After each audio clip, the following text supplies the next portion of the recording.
சனாதன தர்மம் என்ற வார்த்தைக்கு என்ன அர்த்தம்? மனிதனுடைய கடமை. மனிதனுடைய கடமை என்ன?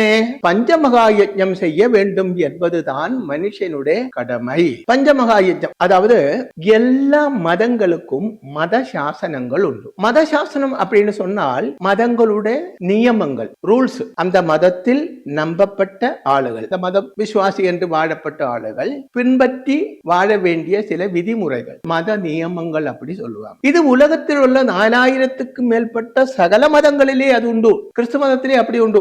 10 கல்பனைகள் அப்படின்னு சொல்லுவாங்க, அதாவது தெய்வ கல்பனைகள். இந்த மத நியமங்களுக்கெல்லாம் அவங்க என்ன சொல்லுவாங்கன்னா தெய்வ கல்பனைகள், அதாவது தெய்வம் கொடுத்த கட்டளை, தெய்வத்தின் கட்டளை அப்படிதான் சொல்லுவாங்க. ஆனால் இந்த தெய்வத்தின் கட்டளை என்று சொல்லி மதத்தில் கூறப்பட்ட இந்த விஷயங்கள் ஒன்றும் தெய்வம் சொன்னது கிடையாது.